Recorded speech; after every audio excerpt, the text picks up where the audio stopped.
We have here another lesson. This is under Chapter 3, Lesson 3. The Code of Ethics for Professional Teachers, Relationship with the Internal Stakeholders. Kanina secondary and tertiary stakeholders yun, tama ba? Yun.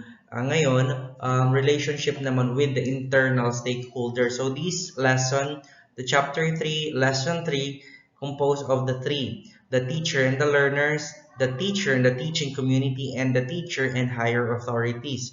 So pag-uusapan natin, una, yung the teacher and the learners. Ang mga learners or yung mga estudyante natin, yung primary internal stakeholders. They have no choice over the kind of teacher given them. Ang swerte ng mga learners who are in the classes of professional caring teachers na ini talaga sa kanya na they are very caring and dedicated about their jobs. Unfortunate are those whose teachers are a contrast of the caring and compassionate teachers. Diba? Ang minsan talaga pa, swerte natin minsan sa teacher natin. Pag ganito yung ugali niya, ganito yung way of teaching niya, yung instruction, yung pedagogies, etc. And this diversity of our teachers will lead us to further understand and enhance our abilities. Kasi pag pare-pareho naman yung mga teachers, probably wala din naman tayong something new na malalaman, di ba? So we learn from the diversity of our teachers.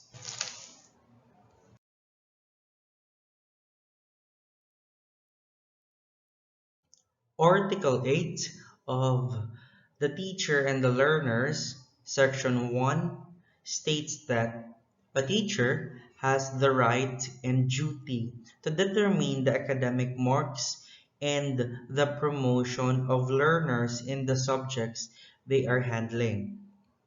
Such determination shall be in accordance with generally accepted procedures of evaluation and measurement.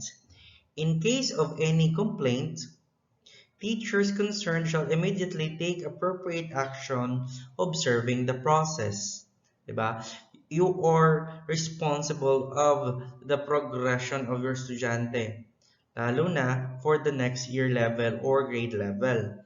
Also, you are there for their academic marks, and you are going to give marks in accordance to the generally accepted procedures as well as evaluations and measurement. So pag halimbawa may mga reklamo, we are here to present, or you are there to present your records about their progress or their deficiencies and their corresponding academic marks. Article 2 of Section 8 states that a teacher shall recognize that the interest and welfare of learners are his first and foremost concern, and shall handle each learner justly and impartially.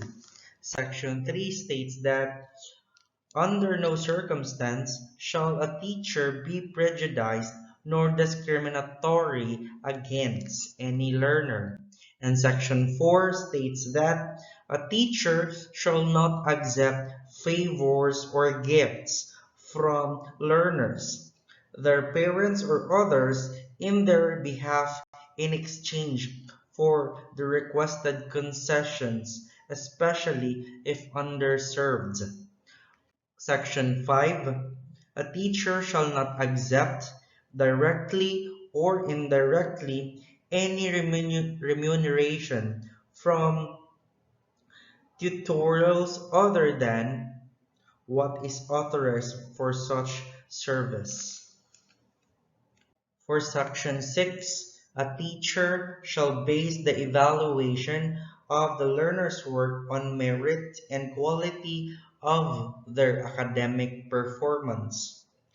And Section 7, in a situation where mutual attraction and subsequent love develop between the teacher and the learner, the teacher shall exercise utmost professional discretion to avoid scandal, gossip, and preferential treatment of the learner. Sana all. Article 8, Section 8 states that a teacher shall not inflict corporal punishment on offending learners nor make deductions from their scholastic ratings as a punishment for acts which are clearly not manifestation of poor scholarship. Section 9. A teacher shall ensure that conditions contributive to the maximum development of learners are adequate and shall extend needed assistance in preventing or solving learners' problems and difficulties.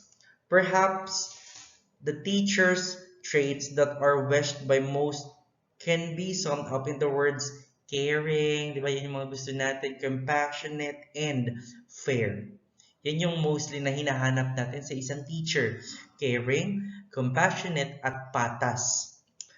Article 8 of the Teacher and the Learner of the Code of Ethics for Professional Teachers describes that the professional teacher should be fair. Nasabi natin fair because he or she bases the evaluation of the learner's work on merit and quality of their academic performance. Dapat nakabase po tayo sa pagbibigay ng marka base sa academic performance ng estudyante, and also shall not make deduction from learners such scholastic ratings as primary scholastic and determine the academic marks in accordance with generally accepted procedures of evaluation and measurements. Yan yung dapat sa grading system nakabase ka po sa pagbibigay ng marks and shall handle each learner justly and impartially.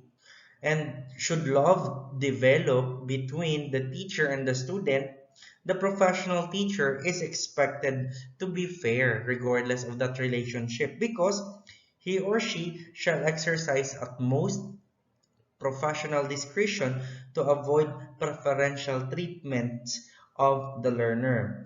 Teacher fairness is assured when a teacher does not accept favor or gifts from learner or their parents in exchange for the requested concessions.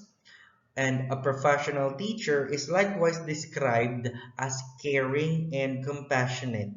Article 8 points out that the professional teacher has the interest and welfare of their learners as his or her first and foremost concern, and under no circumstance shall a teacher be prejudiced nor discriminatory against any learner. So the professional teacher is also seen to be caring and compassionate when he or she does not inflict corporal punishment on offending learners.